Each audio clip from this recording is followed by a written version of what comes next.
12 ലക്ഷം ചെലവഴിച്ചാണ് ജപ്പാനിലൊരു ചെങ്ങായിയുടെ നായായത്. ഒരു കൊല്ലം ചാടിച്ചാടി നടന്നു. ഇപ്പോൾ അവന് പിന്നെയും മനുഷ്യനാവണം അത്ര. ഇനി എന്ത് ചെയ്യാൻ പറ്റും? ആസ്ട്രേലിയയിലൊരു ചങ്ങാതി അന്യഗ്രഹ ജീവിയായി. നാക്ക് ഇങ്ങനെ ഛേദിച്ച് രണ്ടാക്കി, ചെവി കൂർപ്പിച്ച് ലുട്ടാപ്പിന്റെ പോലെ ആക്കി, ഈ തലയിൽ 2 കൊമ്പ് സർജറി നടത്തി ഫിറ്റ് ചെയ്യിപ്പിച്ചു, ശരീരമാസകലം ചെതുമ്പൽ വെച്ച് പിടിപ്പിച്ചു, വാല് സർജറി ചെയ്ത് വെച്ചു, പിന്നെ ഒക്കെ ടാറ്റു കുത്തി, പലയിടത്തും ഈ തുളച്ചിട്ട് കടുക്കനിട്ടു. സമ്മേളനം നടത്തി, പത്രസമ്മേളനം നടത്തി പറയും, എന്നെ ആരും ജോലിക്ക് വിളിക്കണില്ല, എനിക്ക് ഭ്രാന്താന്ന് അവർ പറയണത്. ഞങ്ങളെ മലപ്പുറം ഭാഷയിൽ ഭ്രാന്ത് എന്നല്ല പറയണ്ട, മൂച്ചിപ്പിരാന്ത് എന്ന് പറയണം. ഈ ചങ്ങാതിക്ക് ഇനി എങ്ങനെയാണ് നാക്ക് ശരിയാക്കാൻ പറ്റുക? അപ്പോ തോന്നലിനനുസരിച്ച് ശരീരം കണ്ടിക്കരുത് എന്ന് ഇസ്ലാം പറയും. മനുഷ്യനാണോ ചില നിയമങ്ങളിൽ ബന്ധിതനാണ്? സർവതന്ത്ര സ്വാതന്ത്ര്യം എന്നൊക്കെ പറയുന്ന ചില മാഞ്ഞാളുണ്ട് ഇപ്പോ. സർവതന്ത്ര സ്വാതന്ത്ര്യം, അതേക്കുറിച്ചാണ് നമ്മൾ ലിബറലിസം എന്നൊക്കെ പറയൽ. സർവതന്ത്ര സ്വാതന്ത്ര്യം എന്ന് പറഞ്ഞാൽ അത് ഒരിക്കലും പ്രായോഗികമേ അല്ല. കുറെ ആളുകളൊക്കെ ഇപ്പൊ അങ്ങനെയാണ്, my body is my choice, എന്റെ ശരീരം എന്റെ അധികാരം. നിങ്ങളുടെ തിരുവനന്തപുരത്താണ് 2 ആഴ്ച മുമ്പ് LGBT പ്രൈഡ് പരോഡ് നടന്നത്. അവരുടെ അഭിമാനയാത്ര പരമാവധി വൃത്തികേടുകൾ കാണിച്ച് നഗ്നത പുറത്താക്കി, പെണ്ണും ആണും ആൺകോലവും പെൺകോലവും കെട്ടിയവരും ട്രാൻസ് വുമണും ട്രാൻസ് മാനും ഒക്കെ പാടെ ചേർന്നിട്ട് ആഘോഷ റാലി.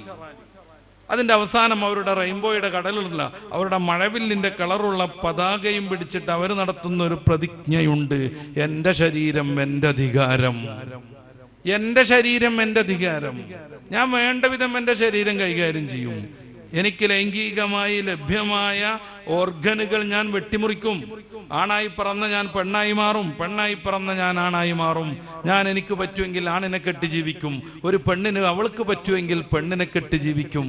നിങ്ങളെ ഈ തെക്ക് ഭാഗത്താണ് കോഴിക്കോട് താമരശ്ശേരിയിൽ നിന്ന് ഒരു പെൺകുട്ടിയെ പോലീസ് പിടിച്ചു കൊണ്ടുവന്നാക്കി കൊടുത്തിട്ടുള്ള മറ്റൊരു പെൺകുട്ടിയുള്ളത്.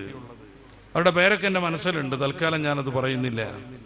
സൗദിയിലായിരുന്നു അവർ +1ഉം +2ഉം പഠിച്ചത്. അന്ന് അവർ 2 പേരും പ്രണയത്തിലായി. അവർ 2 പേരും കപ്പിളായിട്ട് ജീവിക്കാൻ തീരുമാനിച്ചു, ലെസ്ബിയൻ കപ്പിൾസ്. ഏറ്റവും ഫേമസ് ആണ് അവരത്രേ. അവരെ ഇന്റർവ്യൂ നടത്താൻ വേണ്ടി വ്ളോഗർമാരിങ്ങനെ കാത്തിരിക്കുകയാണ് അപ്പോയിന്റ്മെന്റിന് വേണ്ടി. എന്നിട്ട് അവരിങ്ങനെ ഇന്റർവ്യൂവറുടെ മുമ്പിൽ വന്നൊരു ചെറിയ സ്കേർട്ട് വിട്ട് കാലുമ കയറ്റി വെച്ചിട്ട് പറഞ്ഞുകൊണ്ടിരിക്കുകയാണ് പിതാവിന്റെയും മാതാവിന്റെയും കുറ്റവും കുറവുകളും. എത്രമേൽ സങ്കടം ഉണ്ടാവും, എത്രമേൽ സങ്കടം ഉണ്ടാകും, എത്ര കഷ്ടപ്പെട്ടായിരിക്കും മാതാപിതാക്കൾ അവരെ നോവറിയാതെ ഒരുവിധ പ്രയാസം അറിയാതെ വളർത്തിക്കൊണ്ടുവന്നത്. അവസാനം വെച്ചിട്ട് വ്ളോഗറെ കാണുമ്പോൾ മാതാപിതാക്കളുടെ വളരെ മാരകമായ രീതിയിൽ ആക്ഷേപം ഉന്നയിക്കുന്നു, വാ തുറന്ന മാതാപിതാക്കളെ കുറ്റം പറയുന്നു. എന്താ പ്രശ്നം? പ്രസവിച്ചാ പോരാ, സ്വാതന്ത്ര്യം തരണം എന്നാണ് അവർ പറയുന്നത്. ആർക്കാണ് 100% സ്വാതന്ത്ര്യമുള്ളത്? സൗദിയിലാണ് ഇവർ ജീവിച്ചതെന്ന് ഞാൻ നേരത്തെ പറഞ്ഞു. എൻ്റെ പ്രിയപ്പെട്ട സഹോദരന്മാർ ആലോചിച്ചു നോക്കുക. 6 വയസ്സിലും 7 വയസ്സിലും 10 വയസ്സിലും ഒക്കെ ഉമ്മയുടെയും വാപ്പയുടെയും കൈപിടിച്ചുകൊണ്ട് അവർ സൗദിയിലെ ഒരു പറക്കും വാഹനങ്ങളുള്ള എക്സ്പ്രസ് ഹൈവേയുടെ പരിസരത്തൂടെ നടക്കുമ്പോൾ സ്വാഭാവികമായും ഒരു കുട്ടിക്കുണ്ടാവുന്ന കുസൃതിയുണ്ട്. ഉമ്മയുടെയും വാപ്പയുടെയും കൈയൊക്കെ വിടുവിച്ചിട്ട് ഓടണമെന്ന്, ആ റോഡ് മുറിച്ചു കിടക്കണമെന്ന്. അങ്ങനെയെങ്ങാനും ഇവർ കൊതറാൻ ശ്രമിക്കുമ്പോൾ കുതറിയിട്ട് ഉമ്മയുടെ കയ്യിൽ നിന്ന് പിടുത്തം വിട്ട് ആ റോഡ് എക്സ്പ്രസ് വേ മുറിച്ചു കിടക്കണമെന്ന് അവർ വിചാരിക്കുമ്പോൾ ആ മാതാവോ പിതാവോ അവർക്ക് സ്വാതന്ത്ര്യം കൊടുത്തിരുന്നെങ്കിൽ ഇന്ന് ആ മാതാവിനെയും പിതാവിനെയും മെക്കെട്ട് കയറാൻ അവരുണ്ടാവില്ലായിരുന്നു. എല്ലാവർക്കും എല്ലാ അർത്ഥത്തിലും സ്വാതന്ത്ര്യം എവിടെ കിട്ടുന്നു? നിങ്ങൾക്കൊരു സ്വാതന്ത്ര്യമുണ്ട്, എനിക്കുണ്ട്. അതിനപ്പുറത്തേക്ക് ഈ വേദിയിലിരിക്കുന്ന നിങ്ങളെല്ലാവരും കൂടെ സ്റ്റേജിൽ കയറിയിരുന്നാൽ അതിന് സ്വാതന്ത്ര്യമില്ല. നിങ്ങൾ അവിടെ ഇരിക്കണം, ഞാൻ ഇവിടെ ഇരിക്കണം. നിങ്ങൾ പ്രഭാഷണം കേൾക്കാൻ വന്നതാ, ഞാൻ ഇവിടുന്ന് ഒരു പാട്ട് പാടിയാലോ? അതല്ല നിങ്ങൾ ആഗ്രഹിക്കുന്നത്. നമ്മൾ ആലോചിച്ച് നോക്കുക, എല്ലാ സ്വാതന്ത്ര്യമൊന്നും ഗുണമല്ല. അതുകൊണ്ടാണ് വൈക്കം മുഹമ്മദ് ബഷീർ മതിലുകളുടെ അവസാനം പറയുന്നത്, ആർക്കുമാണ് നിന്റെ സ്വാതന്ത്ര്യം എന്ന്. ആ കഥ വായിച്ചവരുണ്ടാകും. അയാൾ ജയിലിലാണ്. അപ്പുറത്ത് വനിതാ ജയിലിലുള്ള ഒരു പെണ്ണുമായി യാദൃച്ഛികമായി ഇയാൾ സ്നേഹത്തിലാകുന്നു. അവർ തമ്മിൽ മതിലിന്റെ അപ്പുറത്തുനിന്ന് എല്ലാ വർത്താനങ്ങളും നടക്കും. ചെറിയൊരു ഓട്ടയിലൂടെ ഇയാൾ പൂവൊക്കെ വെച്ചു കൊടുക്കും. വാർഡന്മാരത് കണ്ടുപിടിച്ചിട്ട് ആ ദ്വാരം അവരടച്ചു കളഞ്ഞു. ഇതുവരെ കണ്ടിട്ടില്ല. അവരിങ്ങനെ സംസാരിച്ച് ഭയങ്കര ബന്ധത്തിലായി. അവസാനം അവരൊരു ഐഡിയ തീരുമാനിച്ചു, നാളെ രണ്ടുപേർക്കും പനിക്കണം. അങ്ങനെ ജയിലിലെ ആശുപത്രിയിലേക്ക് രണ്ടുപേരും എത്തണം. ആശുപത്രി കോമണാ, ആണിനും പെണ്ണിനും വേറെ വേറെ ഇല്ല. അവിടെ വെച്ചിട്ട് നമുക്ക് കാണാം. അങ്ങനെ രാത്രി ഇങ്ങനെ ഉറക്കൊഴിച്ച് അതേക്കുറിച്ച് ആലോചിച്ചുകൊണ്ടിരിക്കുകയാണ്. നേരം വെളുത്തപ്പോ പെട്ടെന്ന് കുളിച്ചൊരുങ്ങാണ്, പനിക്കാനുള്ളതാണ്. ലഭ്യമായ നല്ല ഡ്രസ്സൊക്കെ എടുക്കുകയാണ്. ആശുപത്രി തുറക്കണമെങ്കിൽ 9 മണിയാവണം. അവരിങ്ങനെ കാത്തിരിക്കുകയാണ് പനിയായിട്ട് ആശുപത്രി പോവാൻ. ആ സമയത്താണ് വാർഡൻ വന്നിട്ട് ഇന്ന് നിങ്ങൾ റിലീസാണെന്ന് പറയണേ, അയാൾ ജയിലിൽ നിന്ന് മോചിതനായി എന്നുള്ള റിപ്പോർട്ട് കൊടുക്കുന്നത്. ഇതിങ്ങനെ പിടിച്ചു വറച്ചിട്ടാ പറയണ, ആർക്കുമാണ് നിന്റെ സ്വാതന്ത്ര്യം എന്ന്. എല്ലാ സ്വാതന്ത്ര്യമൊന്നും മനുഷ്യന് പറ്റില്ല എന്നാണ് ഞാനും പറയണത്. മനുഷ്യന് ചില നിയമങ്ങൾ നിർബന്ധമാണെങ്കിൽ ആ നിയമങ്ങൾ ഏതാവണം. വേറൊരു കൂട്ടർ മനുഷ്യരെ സൃഷ്ടിച്ചതാണെങ്കിൽ അവർക്ക് കുറെ പരിമിതികളുണ്ട്, കുറഞ്ഞ വിവരം ഉണ്ടാവുള്ളൂ, ഭാവി കാലത്തെ കുറിച്ചൊന്നും അറിയില്ല. പിന്നെ ആരാണ് മനുഷ്യനെ നിയന്ത്രിക്കേണ്ടത്, ആ നിയമങ്ങൾ സംവിധാനിക്കേണ്ടത്? വളരെ ലളിതമായ ഉത്തരമാണ് ഇസ്ലാം പറയുന്നത്. അവൻ അല്ലാഹുവാവണം, നമ്മുടെ സ്രഷ്ടാവണം, സർവജ്ഞനാണവൻ, സർവകാലത്തെ കുറിച്ച് കൃത്യമായി അറിയുന്നവൻ, തുടക്കമില്ലാത്ത ഉണ്മയാണവൻ. മനുഷ്യൻ എങ്ങനെ പ്രവർത്തിക്കണമെന്നതിന്റെ മാനിഫെസ്റ്റോ നിർമ്മിക്കേണ്ടത് മനുഷ്യനെ പടച്ചോനാണ്. ഈ മൊബൈൽ കണ്ടുപിടിച്ച ചങ്ങാതി ആദ്യം ഇതുകൊണ്ട് ഇങ്ങനെ വരുന്ന സമയത്ത് അയാൾ ഇതിന്റെ പ്രവർത്തനം എങ്ങനെയെന്നൊക്കെ പറയുമ്പോൾ ആദ്യമായിട്ട് മൊബൈലിനെ കാണുന്ന നമ്മുടെ മുമ്പിലുള്ള ഒരാൾ വന്നിട്ട് പറയാം അങ്ങനൊന്നുമല്ല ഇങ്ങനെയാണെന്ന് പറഞ്ഞാൽ എത്രമേൽ വിഡ്ഢിയാണ് അയാൾ. മാർക്കോണി റേഡിയോ കൊണ്ടുവരുന്നു, ഇങ്ങനെ പിടിച്ചാൽ സ്റ്റേഷൻ കിട്ടുന്നു, ഇങ്ങനെ കൂട്ടിയാൽ സൗണ്ട് കൂടുന്നൊക്കെ പറയുമ്പോൾ അതൊന്നുമല്ല, സൗണ്ട് കൂടുന്ന പറഞ്ഞതാണ് സ്റ്റേഷൻ എന്ന് പറഞ്ഞതാണ് സൗണ്ട് കൂട്ടുന്ന സാധനം എന്ന് പുറമുള്ളൊരു പൊട്ടം പറഞ്ഞാൽ എന്തുമേൽ വിഡ്ഢിയാണോ? നമ്മളാകുന്ന ഈ ഉപകരണം എങ്ങനെ പ്രവർത്തിക്കണമെന്ന് നമ്മളോട് പറയുന്നത് നമ്മളെ പടച്ച റബ്ബാണ്. നേരത്തെ ഞാൻ പറഞ്ഞല്ലോ, my body is my choice. പറ്റില്ലെന്ന് റബ്ബ് പറയുന്നു. നിങ്ങളുടെ ശരീരത്തെ ഇങ്ങനെയൊക്കെയാണ് ഉപയോഗപ്പെടുത്തേണ്ടത്, നിങ്ങൾ കരുതുന്നത് പോലെ ഉപയോഗപ്പെടുത്തിക്കൂടെന്ന് റബ്ബ് പറയുന്നു. അതിന് പിന്നിൽ വലിയ വലിയ ആദർശങ്ങളുണ്ട്, ലക്ഷ്യങ്ങളുണ്ട്, തീരുമാനങ്ങളുണ്ട്. അപ്പൊ നമ്മൾ പറയണം ആ നിലക്കൊന്നുമല്ല. ഞാൻ പിന്നെ നിങ്ങൾക്ക് മനസ്സിലാവുന്ന ഒരു ഉദാഹരണത്തിലേക്ക് പോകാം. ഞാനൊരു കാറ് മേടിക്കുന്നു. ആ കാറിൽ അതിന്റെ ഇന്ധന ടാങ്കിൽ ഡീസൽ ഒഴിക്കണമെന്നാണ് കമ്പനിയുടെ നിയമം. ഞാൻ പറയാണ്, വീട്ടിൽ കുറെ മണ്ണെണ്ണ സ്റ്റോക്ക് ഉണ്ട്, ഞാനതിൽ ഒഴിക്കും എന്ന് പറഞ്ഞാൽ my body is my choice എന്ന് പറഞ്ഞ പോലെ my car is my choice എന്ന് പറയാൻ പറ്റുമോ? നമ്മൾ വെറുതെ ഒന്ന് ആലോചിച്ച് നോക്കൂ. അതിന്റെ റേഡിയേറ്ററിൽ പണ്ടൊക്കെ വെള്ളം ഒഴിച്ചിരുന്നു, ഇപ്പോ ഗ്രീൻ കളറുള്ള ഒരു ലിക്വിഡ് ഒഴിക്കാറുണ്ട്, ഒരു കൊഴുത്ത ദ്രാവകം. വീട്ടിൽ ഇന്നലത്തെ കഞ്ഞിവെള്ളം ഉണ്ട്, നല്ല കൊഴുപ്പുണ്ട്, ഞാനിത് അങ്ങോട്ട് ഒഴിക്കും എന്ന് പറഞ്ഞാലോ? ഈ കാർ എങ്ങനെ പ്രവർത്തിക്കണമെന്ന് അത് നിർമ്മിച്ചയാൾ പറഞ്ഞിട്ടുണ്ട്. അതിന്റെ വലതുവശത്ത് ചേർന്ന് നിൽക്കുന്ന പെടല ചവിട്ടിയിട്ടുണ്ടെങ്കിൽ കാറിന് ഊക്ക് കൂടും, ഇന്ധനം കൂടുതലായി യന്ത്രത്തിലേക്ക് പ്രവഹിച്ചു കൊണ്ടിരിക്കും. അതിന്റെ സെൻട്രലിൽ ഒരു പെടലുണ്ട്, അത് ചവിട്ടിയാൽ വണ്ടി നിന്നിരിക്കും. അതിന്റെ ലെഫ്റ്റ് വശത്ത് ഒരു പെടലുണ്ട്, അതിന് ആക്സിലേറ്റർ, അതിന് ക്ലച്ച് എന്നാണ് പറയാ. അത് ഉപയോഗിക്കേണ്ടത് ഇന്ന സമയത്താണ് എന്നൊക്കെ കമ്പനി അതിന്റെ ഒരു ബുക്കിൽ, അതിന്റെ ഒരു ചെറിയ നോട്ടീസിൽ എഴുതി തരുമ്പോ ഒരു പൊട്ടനായ ഡ്രൈവർ ഇങ്ങനെ വിചാരിക്കുകയാണ്, ഇത് എന്റെ കാറാ, ഫുൾ കാശ് ഞാൻ കൊടുത്തിട്ടുണ്ട്, ടയോട്ടേറ്റിന് ഒരു ബാധ്യതയും നിലനിൽക്കണില്ല, ഇത് ഞാൻ കൂടെ ടാക്സ് കൊടുക്കുന്ന റോഡാണ്, my car is my choice, എന്റെ കാർ ഞാൻ എനിക്ക് ഇഷ്ടമുള്ള മാതിരി ഉപയോഗിക്കുമെന്നൊരു പൊട്ടൻ തീരുമാനിച്ചാൽ, ഒരു വളവിൽ അത്യാവശ്യം 90 സ്പീഡിൽ ഇയാൾ ഇങ്ങനെ പാറിക്കൊണ്ടിരിക്കുകയാണ്. അപ്പുറത്തുനിന്ന് നിറയെ മെറ്റൽ നിറച്ചിട്ടൊരു വലിയ ലോറി ടോറസ് ഇങ്ങനെ കടന്നു വരുന്നു. അവനൊത്തിരി സ്പീഡിലാണ്. രണ്ടുപേരും ഇങ്ങനെ ചുംബിക്കാൻ നിൽക്കുകയാണ്. ആ സമയത്താണ് കമ്പനിക്കാരന്റെ നിയമം ഓർമ്മ വരുന്നത്, സെന്ററിലെ പെടല് ആഞ്ഞു ചവിട്ടണം. ഒരു യുക്തിവാദിയായിരുന്നു കാർ ഓടിച്ചുകൊണ്ടിരിക്കുന്നത്. ഞാൻ സർവതന്ത്ര സ്വാതന്ത്ര്യനാണ്, എന്റെ car, my car is my choice, ഞാൻ ആ വലതുവശത്തിലുള്ള ആക്സിലേറ്റർ ആഞ്ഞു ചവിട്ടെന്ന് പറഞ്ഞാൽ അതോടെ തീർന്നു അയാളുടെ ജീവിതം. അതോടെ തീർന്നു അയാളുടെ ജീവിതം. എന്തേ? കാർ അയാളുടേതല്ലേ? ആണ്. അയാളല്ലേ കാശ് കൊടുത്തേ? അതും ശരിയാണ്. ടാക്സ് കൃത്യമായി അടക്കുന്നില്ലേ? ആണ്, ഉണ്ട്, ഒക്കെ റെഡിയാണ്. പക്ഷെ അയാൾ ഇഷ്ടം പോലെ അയാളുടെ കാർ ഉപയോഗിക്കാൻ കഴിയില്ല. അവിടെ സെന്ററിലുള്ള പെടൽ ആഞ്ഞു ചവിട്ടണം, വണ്ടി നിൽക്കണം, അല്ലെങ്കിൽ ടോറസിന്റെ ഉള്ളിലേക്ക് ഇത് കയറിപ്പോകും. അത് വലിച്ചെടുക്കാൻ തന്നെ കുറെ ആളുകൾ മെനക്കെടേണ്ടി വരും. വളരെ ലളിതമാണ് ഞാൻ പറയുന്നത്. ഒരു യന്ത്രം എങ്ങനെ ഉപയോഗിക്കണമെന്ന് അതിനെ പടച്ചവൻ, അതിനെ സൃഷ്ടിച്ചവനാണ് കൽപ്പിക്കേണ്ടത്. മനുഷ്യനാകുന്ന വാഹനം, ഇത് ശരിക്കും വാഹനമാണ്. ഇത് ശരിക്കും വാഹനമാണ്. നമ്മുടെ ആത്മാവിന് സഞ്ചരിക്കാനുള്ളൊരിടം മാത്രം. അതുകൊണ്ടാണ് വാപ്പ മരണപ്പെട്ടാൽ അതുവരെ ഉപ്പച്ചി എന്ന് വിളിച്ചിരുന്ന മക്കൾ വിളിമാറ്റുന്നത്, നാട്ടുകാര് വിളിമാറ്റുന്നത്. പിന്നീട് അവരുടെ പ്രയോഗം തന്നെ മാറുന്നത്. രോഗമായി മരണത്തിന് തുല്യം വാപ്പ കിടക്കുമ്പോ വാപ്പനെ കുളിപ്പിക്കണ്ടേ എന്ന് പറഞ്ഞിരുന്ന മക്കൾ വാപ്പന്റെ മയ്യത്ത് കുളിപ്പിക്കണ്ടേ എന്ന് ചോദിക്കുന്നു. വാപ്പ എവിടെ? അസ്രായേല് പോയിട്ടുണ്ട് വാപ്പയുമായി. വാപ്പനെ എപ്പോഴാണ് എടുക്കുക എന്നല്ല ചോദ്യം, വാപ്പയുടെ മയ്യത്ത് എപ്പ എടുക്കുന്നു എന്നാണ്. വാപ്പയെ എപ്പ മറമാടുന്നു എന്നല്ല ചോദ്യം, വാപ്പയുടെ മയ്യത്തപ്പ മറമാടുന്നു എന്നാണ്. ആരായിരുന്നു വാപ്പ? വാപ്പയുമായി അസ്രായേൽ പോയിട്ടുണ്ട്. ആ വാപ്പയ്ക്കും മകനും എനിക്കും നിങ്ങൾക്കും സഞ്ചരിക്കാനുള്ള വാഹനമാണ് ഈ കാണുന്ന ബോഡി. ഇതെങ്ങനെ ഉപയോഗപ്പെടുത്തണം? ഇതിലേക്ക് ഏത് വെള്ളം ചേർക്കണം? കള്ളു കുടിക്കരുതെന്ന് മനുഷ്യനെ പടച്ച റബ്ബ്, മനുഷ്യന്റെ ജീവിത രീതിയാവുന്ന മാനിഫെസ്റ്റോ, ദി ലാസ്റ്റ് ടെസ്റ്റമെന്റ്, അവസാന നിയമം, പരിശുദ്ധ ഖുർആൻ 5-ാം അധ്യായം സൂറത്ത് മാഇദയുടെ 90-ാമത്തെ വചനത്തിൽ പറയുന്നു, ഇന്നമൽ ഖംറു വൽ മൈസിർ, ഇതിലൂടെ മദ്യം കയറ്റരുത്.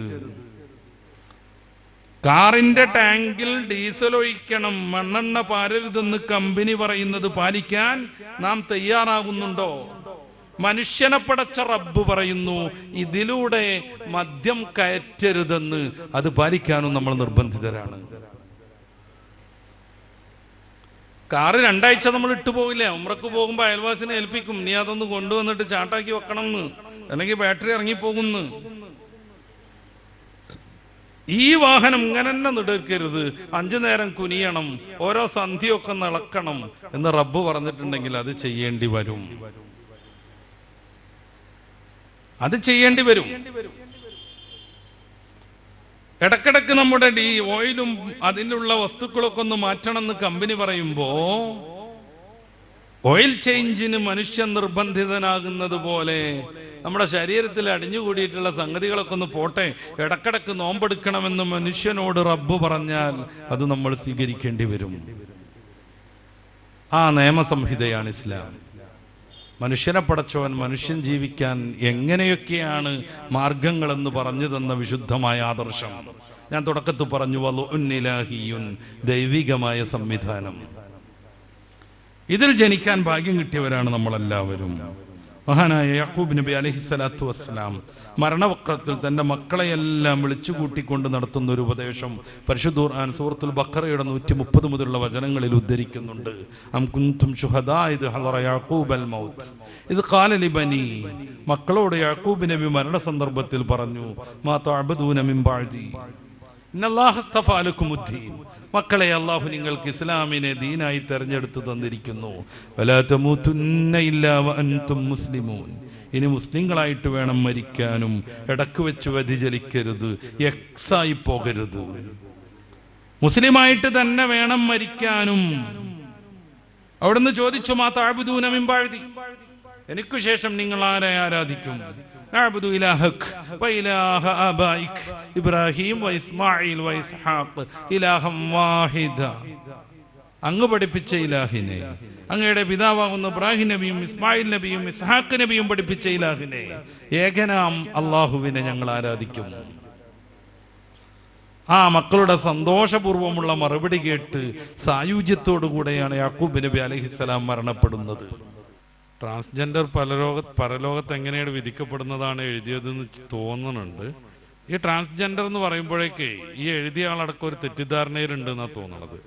ഈ ഹുൻസ എന്ന പേരിൽ അറിയപ്പെടുന്ന നപുംസുകം, അതായത് ജന്മന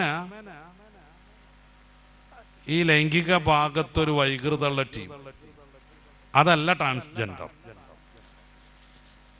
ഞാൻ നേരത്തെ പറഞ്ഞ LGBT, ഈ ടി ആണ് ട്രാൻസ്ജെൻഡർ.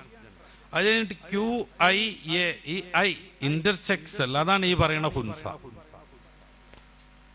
അത് ഉസ്താദന്മാരുടെ എല്ലാവരും പ്രത്യേകം മനസ്സിലാക്കണം.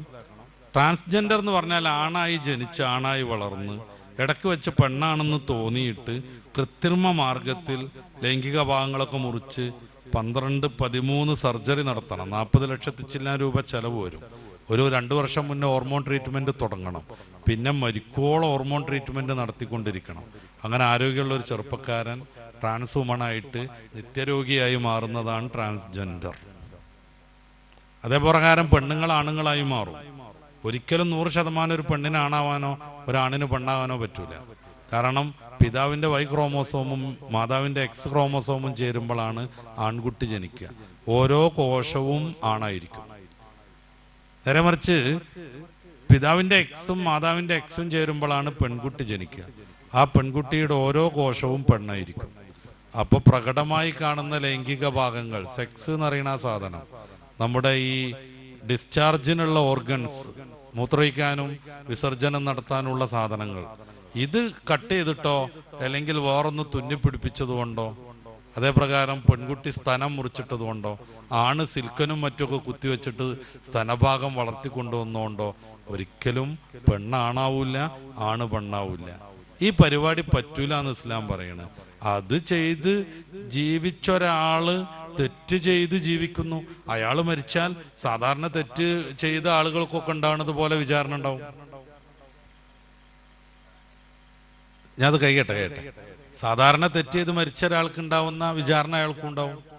നേരെ മറിച്ച് നേരത്തെ പറഞ്ഞ ഹുൻസ, ജനിക്കുമ്പോൾ തന്നെ 2 ലിംഗം ഉണ്ടാവും, അല്ലെങ്കിൽ ലിംഗം ഉണ്ടാവില്ല. ആ ഭാഗത്ത് ഡിസ്ചാർജിനുള്ളൊരു ഒരു എന്താണ് പറയാ, ദ്വാരം മാത്രം ഉണ്ടാവും. ഇതാണ് ഹുൻസ എന്ന് പറയുന്ന സാധനം.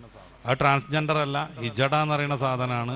അതിന് നമ്മുടെ ഇംഗ്ലീഷിൽ ഇന്റർസെക്സ് എന്നാണ് പറയാം. ഇത് സാധാരണ ഒന്നുകിൽ ആണാണ് അല്ലെങ്കിൽ പെണ്ണാണ്.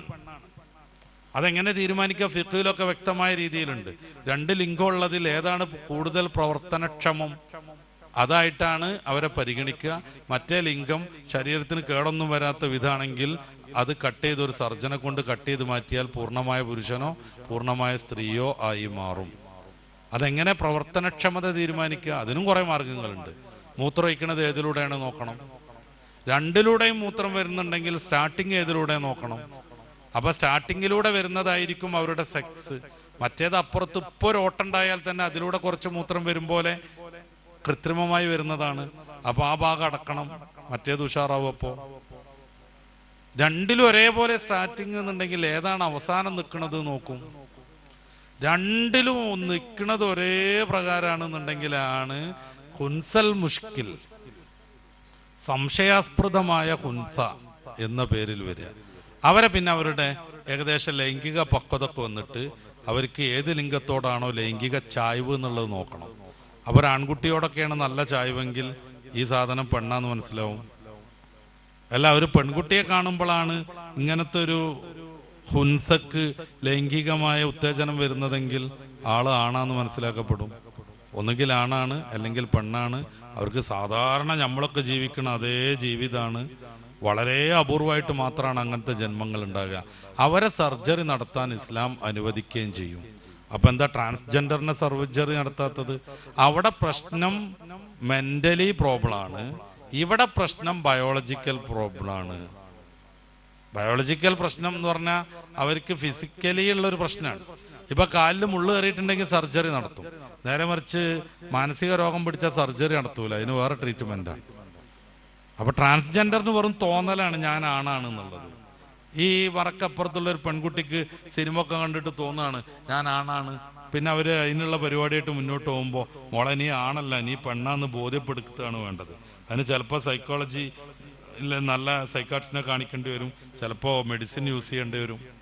അല്ല, എൻ്റെ ഇഷ്ടത്തിന് നടന്നു ഈ ഞാണായിക്കോന്ന് പറഞ്ഞാൽ കുറച്ച് കഴിഞ്ഞിട്ട് പിന്നെയും പെണ്ണാൻ വിചാരിച്ചാൽ എന്താ ചെയ്യാം? ഇത് മനസ്സിന്റെ തോന്നലല്ലേ? ഒരാണിന് പെണ്ണാകാൻ തോന്നി. അവൻ്റെ വൃഷ്ണവും അവൻ്റെ ലിംഗമൊക്കെ ഛേദിച്ച് കളഞ്ഞ് സിലിക്കണൊക്കെ കുത്തിവെച്ച് അവിടുത്തെ സ്തനമൊക്കെ വർദ്ധിപ്പിച്ചു, നിതമ്പൊക്കെ വലുതാക്കി, താടിമീശൊക്കെ ഹോർമോൺ കുത്തി കളഞ്ഞ് കുറച്ച് കഴിഞ്ഞപ്പോൾ അയാൾക്ക് ഇനി ആണാവണം തോന്നിയാൽ എന്ത് ചെയ്യാൻ പറ്റും? ഒന്നും ചെയ്യാൻ പറ്റൂല. ആണ്, പെണ്ണ്, ട്രാൻസ്ജെൻഡർ ഇങ്ങനെ 3 ലിംഗമൊന്നുമല്ല ഇപ്പൊ ഈ ടീം പറയണത്. 60, 120 ലിംഗം ഉണ്ട് എന്നാണ്. അങ്ങനെയാണ് കുറെ ആളുകൾക്ക് നായാവാൻ തോന്നുന്നത്. 12 ലക്ഷം ചെലവഴിച്ചാണ് ജപ്പാനിലൊരു ചെങ്ങായിയുടെ നായായത്. ഒരു കൊല്ലം ചാടിച്ചാടി നടന്നു. ഇപ്പോൾ പിന്നെയും മനുഷ്യനാവണം അത്ര. ഇനി എന്ത് ചെയ്യാൻ പറ്റും? ഓസ്ട്രേലിയയിലൊരു ചങ്ങാതി അന്യഗ്രഹ ജീവിയായി. നാക്ക് ഇങ്ങനെ ഛേദിച്ച് 2ആക്കി, ചെവി കൂർപ്പിച്ച് ലുട്ടാപ്പിന്റെ പോലെ ആക്കി, ഈ തലയിൽ 2 കൊമ്പ് സർജറി നടത്തി ഫിറ്റ് ചെയ്യിപ്പിച്ചു, ശരീരമാസകലം ചെതുമ്പൽ വെച്ച് പിടിപ്പിച്ചു, വാല് സർജറി ചെയ്ത് വെച്ചു, പിന്നെ ഒക്കെ ടാറ്റു കുത്തി, പലയിടത്തും ഈ തുളച്ചിട്ട് കടുക്കനിട്ടു. സമ്മേളനം നടത്തി, പത്രസമ്മേളനം നടത്തി പറയും, എന്നെ ആരും ജോലിക്ക് വിളിക്കണില്ല, എനിക്ക് ഭ്രാന്താന്ന് അവർ പറയണത്. ഞങ്ങളെ മലപ്പുറം ഭാഷയിൽ ഭ്രാന്ത് എന്നല്ല പറയണ്ട, മൂച്ചിപ്പിരാന്ത് എന്ന് പറയണം. ഈ ചങ്ങാതിക്ക് ഇനി എങ്ങനെയാണ് നാക്ക് ശരിയാക്കാൻ പറ്റുക? അപ്പോ തോന്നലിനനുസരിച്ച് ശരീരം കണ്ടിക്കരുത് എന്ന് ഇസ്ലാം പറയും. നേരെ മറിച്ച് ഈ ചോദ്യത്തിലുള്ള ഹുൻസയ്ക്കോ, അവർക്ക് ശരീരത്തിനാണ് പ്രശ്നം. ഇവിടെ എക്സ്ട്രാ വിരലുണ്ടെങ്കിൽ അത് കട്ട് ചെയ്യാൻ സമ്മതിക്കണ പോലെ, കാലിനുള്ളിൽ ചില്ല് കയറിയിട്ടുണ്ടെങ്കിൽ അത് പറിച്ചെടുക്കാൻ വേണ്ടി സർജറി നടത്താൻ പറ്റുന്ന പോലെ, ഇവരുടെ ബയോളജിക്കൽ പ്രോബ്ലം തീർക്കാൻ വേണ്ടിയിട്ട് സർജറി നടത്താൻ പറ്റും. അപ്പൊ ട്രാൻസ്ജെൻഡർ കൊണ്ട് ഉദ്ദേശിക്കുന്നത് ഹുൻസയാണ് എന്നാണ് എനിക്ക് തോന്നിയത്. ഹുൻസയാണെങ്കിൽ സാധാരണ മനുഷ്യനാണ്, ഒന്നുകിൽ ആണാണ് പെണ്ണാണ്, നമുക്കൊക്കെ ഉണ്ടാകുന്ന പോലെ പരലോകത്ത് വിചാരണ ഉണ്ടാവും. അല്ല, നേരത്തെ പറഞ്ഞ പോലെ ഈ പുരുഷനായി ജനിച്ചു വളർന്ന് പിന്നെ ഇടയ്ക്കൊരു തോന്നലിന് പെണ്ണാക്കി മാറാൻ ശ്രമിച്ച ആള് ആ ട്രാൻസ്ജെൻഡറാണ് ഉദ്ദേശിക്കണതെങ്കിൽ അവരൊരു തെറ്റ് ചെയ്ത് മരിച്ചുപോയ ആളാണ്. തെറ്റ് ചെയ്ത് മരിച്ചുപോയ ആളുകൾക്ക് എന്താ ഉണ്ടാവുക? അതുപോലെ ചോദ്യോത്തരമൊക്കെ ഉണ്ടാവും. ചിലപ്പോൾ നരകത്തിലിടും, അതിന്റെ പണിഷ്മെന്റ് ഒക്കെ കഴിഞ്ഞാൽ സ്വർഗത്തിലേക്കാക്കും. പക്ഷെ ട്രാൻസ്ജെൻഡർ ആയി കഴിഞ്ഞ് മതം മാറുന്ന ഒരു രീതി ഉണ്ട്, അമ്മ എന്നുള്ള ദൈവത്തിന് വിശ്വസിക്കൽ. അപ്പൊ പിന്നെ മസല മാറും. മതം നിഷേധിച്ചു കഴിഞ്ഞാൽ കാഫറാണ്, കാഫർ നിത്യമായി നരകത്തിൽ വസിക്കുന്നതുമാണ്. ട്രാൻസ്ജെൻഡറിന്റെ കാര്യം പറഞ്ഞല്ലോ. ഇപ്പം ആണായിട്ട് ആൺകുട്ടിയായിട്ട് ജീവിച്ചവർ പെട്ടെന്ന് സ്ത്രീയായിട്ട് മാറി കുറെ കാലം ഇങ്ങനെ പോയി. ആ പെണ്ണ് മരണപ്പെട്ടാൽ, ആ ട്രാൻസ്ജെൻഡർ മരണപ്പെട്ടാൽ അതിനെ മയ്യത്ത് കുളിപ്പിക്കുന്നത് ഏത് മസലയിലാണ്? മയ്യത്ത് കുളിപ്പിക്കൽ മാത്രമൊന്നുമല്ലല്ലോ, തൊട്ട ഒന്നും മുറിയൊന്നുമില്ല. അതിന്റെ മുന്നേ, മരിക്കണതിന്റെ മുന്നേ ഒരാൾക്ക് പൂർണ്ണമായി ശാസ്ത്രം കൊണ്ടോ മറ്റോ പൂർണ്ണമായി പെണ്ണായി മാറാൻ പറ്റിയാൽ അവർക്ക് പെണ്ണിന്റെ മസലയായിരിക്കും. പൂർണ്ണമായി പെണ്ണായി മാറാൻ പറ്റിയില്ലെങ്കിലോ ആണിന്റെ മസലയായിരിക്കും. നിലവിൽ പൂർണ്ണമായി പെണ്ണായി മാറാൻ ഒരു വകുപ്പുമില്ല. 2 മാസമെങ്ങാനും ഹോർമോൺ കുത്തിവെച്ചിട്ടില്ലെങ്കിൽ അവർ വീർപ്പിച്ചു വെച്ച സാധനങ്ങളൊക്കെ മാങ്ങ ഉപ്പിലിട്ട പോലെ ചുങ്ങിട് പോകും. പന്തിന് മുള്ളു കയറിയ പോലെ അവരുടെ മാറിട കൊണ്ട് ചുങ്ങിപ്പോകും.